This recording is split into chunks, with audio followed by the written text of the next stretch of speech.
오늘 인사 한번 편하게 한번 다시 한번 부탁드리겠습니다. 네. 안녕하세요. 달리는 최준수의 최준수입니다. 야, 안녕하십니까. 우리 달리는 최진수, 진수 형님의 후배, 구미에서 지금 운동하고 있는 송영준입니다. 반갑습니다. 반갑습니다. 송영준 우리 선수님도 굉장히 잘 뛰시는 분으로 제가 알고 있는데 우리 최 감독님께서 한번 소개를 해주시면 좋을 것 같아요. 어떤 분인지 또 처음 보시는 분들도 계실 것 같아서. 그렇죠. 지금 일반인들은 우리 영준이를 잘 모르는 분도 많이 있습니다. 왜냐하면 과거에 부상을 안고 있다가 작년에 춘천 마라톤에 이제 우승한 이후에 얼굴을 많이 알고 있고, 그래도 구미 밑에 경상도에서는 그래도 저보다 훨씬 더 유명하시고 또 기록선수도 저보다 훨씬 더 잘 뛰시고 개인적으로 달리기는 잘 뛴 사람 형입니다. 송영준 선수님 마라톤 최고 기록이 어떻게 되세요?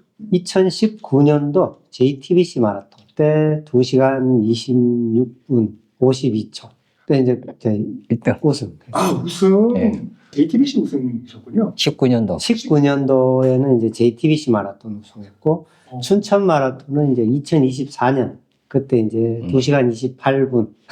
와. 대단한 기록입니다. 19년도에도 대단한 기록을 세우시고 지금도 현역으로 계속 이제 뛰고 계시고 나이가 네. 들어가시잖아요. 네네. 유지하시는 비결이 좀 궁금해요.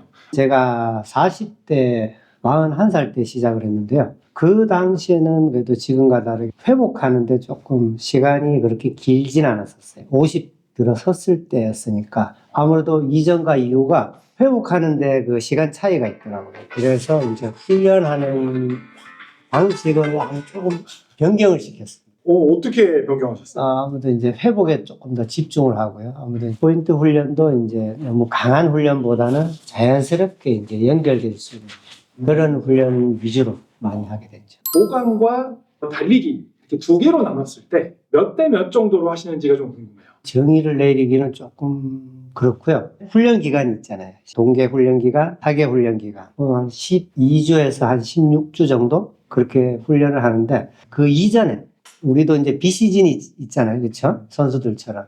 그 기간에 아마 조금 이제 부족했던 체력 훈련이나 이런 거를 집중적으로 하고 훈련 그 기간이 들어갔을 때는 그냥 평상시에 시간 날 때 점심시간이나 이럴 때 윗몸 일으키기래 그래 이제 발굽혀펴기 그냥 그걸 거의 매일 그런 식으로 하는 거죠. 일상 속에서? 예, 일상이 그냥 자연스럽게. 저도 비슷해요. 네. 저도 뭐 그때 말씀드렸지만 생활 속의 지혜, 뭐 양치질 할 때, 계단 내려갈 때 카프레이즈나, 왜냐하면 저희들도 일반 직장인 생활을 하다 보니까 이게 따로 운동할 수 있는 시간이 그렇게 많이 부족합니다. 그리고 또 가정이 있기 때문에 운동을 해주는 그 시간대가 너무너무 저희들한테 소중한 시간이거든요. 말씀하신 듯이 비시리즈는 보강을 좀 할 수 있는 시간이 있겠지만 이제 포인트 하는 훈련 딱 그 시기가 있거든요. 그때 들어가려면 보강을 할 수 있는 시간이 많이 부족하니까 생활 속에서 좀 짬을 내서 할 수밖에 없는, 그러니까 예, 그럴 수밖에 없습니다. 조깅 페이스에 대한 질문입니다. 어떤 분들은 느리게 가면서 시간을 채우는 게 좋다고 하시는 분들이 있고 그래도 어느 정도 속도감을 가지고 이제 평소에 조깅을 이제 해야 된다는 분들이 있고 어떻게 생각하십니까? 저는 딱 정의가 나와져 있습니다. 대회가 한참 나가는 시리즈, 예를 들어 5월달, 4월달, 요때는 조깅을 아까 말씀한 후자, 조깅도 조금 빠른 페이스가 맞고요. 그리고 약간 비시리즈 있을 때는 천천히 하는 게 맞다고 생각하는데, 기초적인 거는 뭐냐면 느린 조깅을 해야만이 빠른 조깅이 가능한 거지, 이거를 무시하고 그냥 바로 빠른 조깅을 한다면 부상이 100%입니다. 어떤 사람은 이거를 맞다고 또 저걸 맞다고 하는데, 저는 그냥 시리즈에 맞게, 그래서 좀 개념이 다르다 생각하고, 또 못 뛰는 사람이 4분 30초가 뛰기가 힘들거든요. 근데 잘 뛰는 사람일수록 입상하는 사람, 포디움 올라가는 사람들은 4분 30초가 빠른 페이스가 아니에요. 그 실력에 따라 격차가 있기 때문에 대회 준비하는 종목에 따라, 예를 들어서 뭐 풀코스 준비하는 사람은 5분 30초가 느린 조깅 하셔야 되지만 10km 위주로 대회를 쭉으로 많이 나가는 사람들은 조깅 자체도 4분 30초보다 뛰어야 되는 게 맞고요. 종목이든지 시리즈에 따라 보는 시점이 다르다 보니까 그런 견해가 있는 것 같아요. 제 생각은 그렇습니다. 그 조깅의 기준이 어느 정도일까요? 사람마다 어차피 기준점이 다 다르니까. 근데 저 같은 경우에 조깅은 페이스에 대해서는 생각을 하지 않고요. 그래서 영상에도 많이 나오지, 옆에 사람하고 편안한 대화를 할 수 있을 정도가 조깅이 되는 거죠. 그래서 저는 조깅할 때는 페이스를 뭐 확인하는 또 페이스도 볼 이유가 없죠. 조깅인데. 감독님도 조깅할 때 시계 안 한대요? 제가 교육을 받을 때는 실제 틀에 조깅할 때 시계를 못 보게 했어요. 시계도 못 차게 했습니다. 조깅할 때는 주로 뭐 수다를 떨기 때문에 페이스를 볼 리가 없는데 혹시나 이래 볼 수 있으면 뭐 6분 때 뛸 수도 있고 뭐 7분 때 뛸 수도 있습니다. 이 대화를 나누다 보면. 제가 있는 무리 속에 예를 들어서 여성분이 많다 하면 여성분과 조깅이 뭐 7분 때 놓을 수도 있거든요. 그분들 같이 뛰는 게 조깅이고 실력에 따라 조깅 차이인데 대부분의 사람들이 이제 충분히 대화 나눌 수 있는 수준 정도가 거의 뭐 조깅이라고 정의를 때리죠. 저는 이제 조깅을 할 때 첫 시작도 그렇고 한 번씩 이제 컨디션 안 좋을 때도 그렇지만 조깅할 때 자세나 제 리듬에 대해서 되게 좀 집중해서 뛰어요. 60분을 하든 120분을 하든 그 시간 동안 이제 내 몸 컨디션 체크하고 내 자세가 어떤지 혼자 생각도 하고 그리고 잘 뛰는 사람의 자세를 자꾸 생각하고 상상하면서 나도 그 사람처럼 뛰어야지 그 사람 자세처럼 해봐야지 하면서 자꾸 그렇게 하면서 자세 개선이 많이 됐어요. 저도 예전에는 자세가 참 엉망이었거든요. 그리고 아까 우리 후배님이 말씀한 것처럼 조깅할 때 대부분 저도 이제 지도를 가르치다 보면은 그런 말을 하거든요. 천천히 조깅했을 때 네가 제일 약한 부분, 네가 제일 안 좋은 부분을 롤링이 안 되든지 팔찌기가 안 되든지 허리를 숙인다든지 이런 분들은 먼저 조깅할 때 자세를 가지고 계속 연습을 해가지고 조금씩 속도를 올리면서 자세를 잡아라. 이게 조깅할 때 노는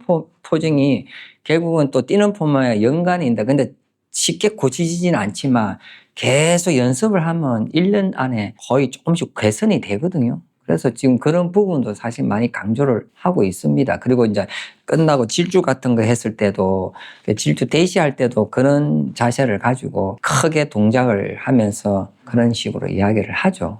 풀코스에 대해서 준비할 때 최대 거리를 몇 킬로까지는 뛰어가야 된다 이 얘기를 많이 하더라고요. 그거에 대해서 좀 어떻게 생각하시는지 궁금합니다. 이게 10km 뛰면 하프 가능하고요. 3자를 찍으면 4자는 가능한데 이제 사람마다 이제 체력적인 문제, 자세, 에너지 소비 쓰는 효율적 쓰는 못하는 그런 어떤 행태에 따라 많이 안 하고 가니까 이제 계속 자기들이 이제 의심을 하는데 사실은 30km 이상 뭐 그런 건 4번에서 5번 정도만 페이스를 잡고 연습을 하신다면은 완주는 충분히 갈 수 있습니다. 단지 이제 본인이 연습을 할 때 어떤 식으로 하냐에 따라 좀 차이는 있거든요. 근데 보편적인 거는 32km 이상만 뛰면은 그냥 42km는 통계를 내도 10km는 그냥 갈 수가 있습니다. 30km에서 이제 벽을 만난다. 통곡의 계곡을 만난다. 이런 얘기 많이 하거든요. 그 30km의 벽이 뭐 다양한 이유가 있을 수 있겠지만 이런 것들을 좀 안 겪고 잘 넘어가려면 혹시 팁이 있을까요? 이게 뭐 30km 벽이라고 하는데 체력적인 문제, 멘탈적인 문제, 뭐 에너지적인 문제, 페이스의 문제 이런 게 이제 뭐 하나라도 이제 내가 훈련했던 거와 안 맞았을 때 벽이 30km가 될 수도 있고 40km에서 그 벽이 생길 수도 있겠지만 근데 그보다 이제 먼저 중요한 거는 일단은 훈련이 제대로 돼 있는 상태이면은 그런 벽은 이제 아예 만날 수도 없죠. 만날 일도 없고. 레이스 중 보급 전략도 좀 말씀해 주시면 좋을 것 같습니다. 요즘 사람들이 에너지젤 많이 먹고 뛰는데 이거 뭐 몇 킬로에 먹어야 된다. 그다음에 물은 뭐 어떻게 먹어야 된다. 보급을 어떻게 하는지가 좀 궁금합니다. 제가 에너지 젤을 한 3개, 4개까지는 못 먹겠다. 목 넘김이 안 돼서. 구토 증세 때문에. 이제 에너지 젤보다는 그 드링크 믹스라고 이제 탄수화물 파우더가 있어요. 그 용량에 맞게 희석을 해서 또 여행용 파우치, 소분 용기가 있어요. 거기에 이제 100ml짜리가 있는데 그거를 박현준 선수가 팁을 알려줬었어요. 그리고 저도 그대로 해서 춘천 마라톤에서 그걸 사용해서 이제 좋은 성적이 나왔죠. 그때 제가 보급 전략을 했는 게 그걸 5개를 가지고 왔어요.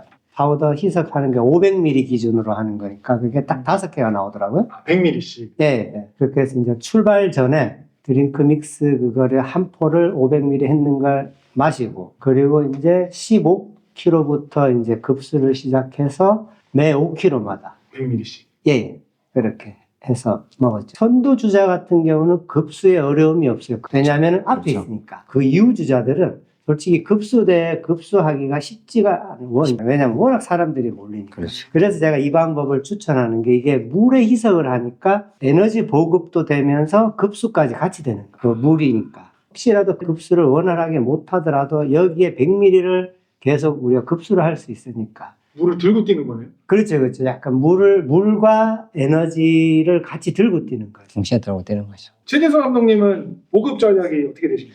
좀 다릅니다. 다르다는 게 뭐냐면 세월이 가니까 몸의 변화가 노화가 오는 순간 이게 젊었을 때 몸하고 나이 들어서 몸하고는 완전히 다르더라고요. 전략이 좀 바뀌었나요? 예, 이게 먹는 것도 다르고 또 이 섭취하는 소화력도 다르고 지금 현재 저는 그렇게 식단을 가지고 막 하지는 않고요. 좀 작년에 동화 뛸 때도 저 파주 2개밖에 안 먹었어요. 예. 이게 확실히 다르더라고요. 그 대신 이제 저는 그 전에 이미 이제 몸을 어느 정도 저장을 좀 해놓은 상태에서 뛰면서 중간중간에 꿀을 좀 이렇게 먹습니다. 꿀을 원액을 먹어요. 옛날에는 꿀하고 홍삼만 믹스해서 먹었는데, 근데 지금은 그냥 꿀 자체를 요만큼 넣어가지고 꿀을 그냥 그대로 자체를만 먹고 그냥 바로 급수를 합니다. 그걸 다 예. 어디다가 놓고 다 안에 호주머니가 다 있습니다. 묵고 물에다가 이렇게 쫙 짜가지고 다시 이렇게 마시는 경우도 있고, 그리고 저는 또 중간에 바나나를 꼭 한번 먹습니다. 또 대회 나가면 몇 킬로 지점에 그 파우젤 준다고 하잖아요. 혹시나 내가 먹다가 안 떠지는 경우도 있고요. 먹다가 흘리는 경우도 있습니다. 실제로 있었어요. 그래서 항상 그 파우젤을 하나는 꼭 잡습니다. 혹시나 흘릴까봐. 그래서 조금 그런 게 팁이 들어가는 거죠. 풀마라톤에 서브3를 준비하시는 분들이 참 많을 거예요. 굉장히 비장한 마음으로 준비하시는 분들이 있습니다. 그분들에게 조언이나 한 말씀 해주시면 감사하겠습니다. 가장 1순위가 감기입니다. 특히 그 동화는 겨울에서 봄으로 가기 때문에 날씨에 민감하기 때문에 신경을 써야 되고요. 두 번째는 이제 지금 서비스를 하시는 분 정도면은 뭐 3주까지는 거리주 한 300 뛰시고 2주는 하프 일주일에 한 10km 정도 뛰시고 그렇게 준비만 해주시고 특별한 무리만 하지 않다면 지금 현재 훈련 양으로 봤을 때는 가능하다 생각하고요. 현재 몸을 만들고 감기가 걸리면 아무리 준비를 잘해도 호흡이 힘드니까 감기에 주의하시기를 좀 먼저 당부드리고 싶습니다. 네, 이제 서울 동아 마라톤이 한 약 4주 앞으로 다가왔네요. 새로운 걸 도전한다기보다는 전 아까도 말씀하셨듯이 컨디션 관리 잘해야 돼요.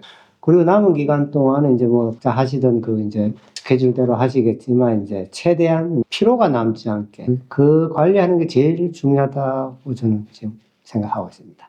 첫 마라톤에 도전하시는 분들이 또 계실 것 같아요. 그분들께 또 어떤 팁이나 한 말씀 해주시면 좋을 것 같습니다. 처음 뛰시는 분들도 뭐 너무 목표를 막 서브4 하겠다고 막 이렇게 하시는 분이 많던데요. 완주 처음에는 그냥 즐겁게 완주만 하시면 됩니다. 부상 없이 들어오신다면은 그 다음부터 조금 욕심을 내면 되는데 훈련 양에 비해서 너무 욕심을 내고 또 장거리주가 부족하는데 하프 정도 지나고 충분히 서서 스트레칭 해고 10분 정도 늦게 가도 안 퍼지면 오히려 그게 더 빠른데 대부분 초보자들은 그렇게 생각을 안 하고 있는 힘까지 다 뛰고 나서 몸이 완전히 그 바닥 돼서 다시 하지 마시고 조금 힘이 있을 때도 편안하게 스트레칭 하시고 가도 충분합니다. 5분 정도 쉬었다가 조금 먹고 싶은 거 좀 드시고 그래 해도 완주 충분히 하는데 그런 것만 잘 하신다면 제가 봤을 때 완주를 잘 하지 않을까요? 충분하게 그렇게 하기를 부탁드리겠습니다.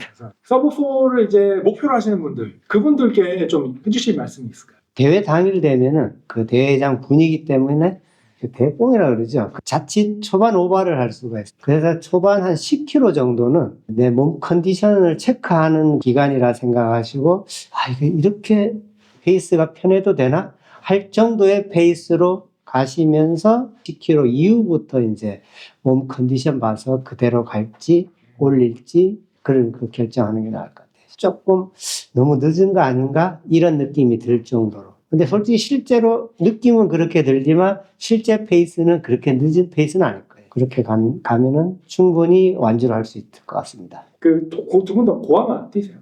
네. 고아마 목표 어떻게 되십니까?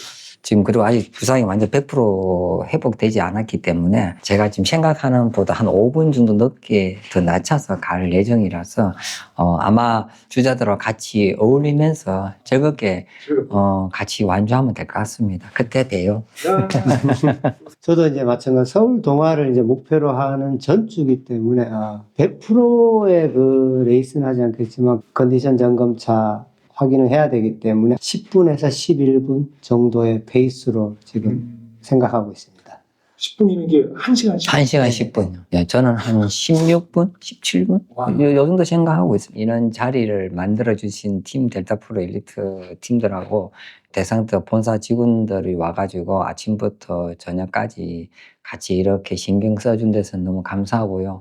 또 거기에 대해서 저희들도 같이 팀으로서 또 똘똘 잘 뭉쳐가지고 서로 퍼포먼스 잘해주면서 그런 결과를 내주신다면은 아마 올 한 해 즐겁게 재미있게 잘 갈 것 같고 다시 한 번 더 이런 자리를 마련해 주신 대상트 관계자분 너무 감사합니다. 저는 이제 올해부터 이제 팀 델타 프로 엘리트 팀에 이제 새로 합류하게 됐는데요. 좋은 기회를 주셔서 너무 감사드리고 기대에 부응하게끔 최선을 다해서 좋은 결과 만들어내도록 하겠습니다. 감사합니다. 달리는 최진수 화이팅! 아유, 네, 아유, 수고하셨습니다. 아유.